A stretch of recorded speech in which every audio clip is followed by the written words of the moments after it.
শুভ সকাল সবাইকে। কেমন আছেন সবাই? আশা করি সবাই খুব ভালো আছেন। সবাইকে জানাই আমার অনেক ভালোবাসা। সবাই খুব সুস্থ থাকবেন, ভালো থাকবেন। তো আমি চলে এলাম সকালে বাইরে একটু ফুল তুলতে, আর অনেক ভালো লাগছে আজকে বাইরেটা খুব সুন্দর রোদ উঠেছে। তো পুজো-টুজো যাওয়ার পর অনেকদিন পর একটা সুন্দর সকাল।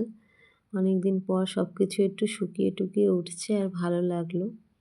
তো কিছু ভিডিও করে নিলাম, সেটাই আপনাদের সঙ্গে শেয়ার করলাম। আর আজকে আমরা চলে গেছিলাম, শনিবার ছিল, ওদের পড়া ছিল। তো গিয়ে প্রচুর বাজার করেছি আজকে। মাছ টাছ নিয়ে এলাম, আস্তে আস্তে অনেক টাইম হয়ে গেল। আর এখন মাছগুলোকে কাটতে বসেছি।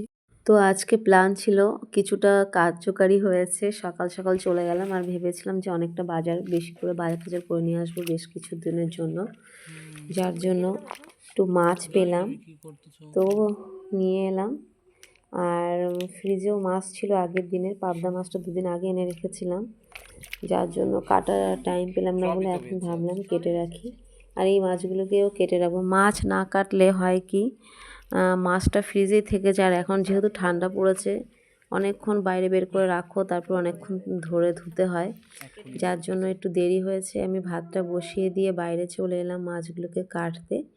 সব মাছগুলোকে কেটে রাখবো, আর চিংড়ি মাছটাকেও ধুয়ে কেটে ভেজে রাখবো। আমি এর আগে অনেকবার এরকম হয়েছে, চিংড়ি মাছ কেটে রেখে দিয়েছি, ভাজিনি, তারপরে সে কীরকম একটা কালো কালো কীরকম হয়ে যায়, কেমন যেন লাগে খেতে। আর ভয় লাগে যে কিছু আবার হয় কিনা ওই মাথার ওই দিক থেকে, ওর জন্য ভেজেই রাখবো ভেবেছি। যে যাই হোক, অনেক কষ্ট করে খুব তাড়াহুড়ো, মানে 2টো বেজে গেছে প্রায় আজকে। বাড়িতে ঢুকতেও অনেকটা লেট হয়ে গেছে, প্রচুর বাজার করতে হয়েছে। তারপরে পতঞ্জলিতে গেছিলাম, সেখানে কিছু নিলাম, অনেক কিছুই নিয়েছি। সাবান টাবান, চ্যবনপ্রাশ, তারপরে চোখের আইগ্রিট, বিভিন্ন রকম মাথার তেল টেল, এসব সাবান। তো তারপরে বাজার টাজার করে আসতে এত দেরি হলো। আর আসার পরে তারপর মনে পড়লো যে পরশুদিন একটা মানকচু কেটে রাখা হয়েছে। তো ভাবলাম কচুটাই একটু, মানে চিংড়ি মাছ রান্না করা যাক। কচু দিয়ে চিংড়ি মাছ রান্না করার জন্যই নিয়ে এসেছি চিংড়ি মাছটা।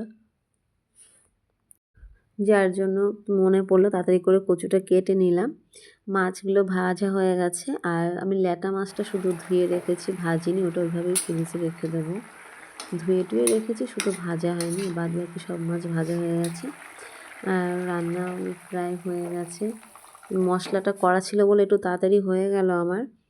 আর এখন খেতে দেব বাবু ওদের। তো খুব খিদেও পেয়ে গেছে। রান্নাটা করে গিয়ে আমি তাড়াতাড়ি করে স্নান করে এলাম, বাবু ওরা পুজো টুজো দিল। তো আজকের ভিডিওটা এই পর্যন্ত। সবাই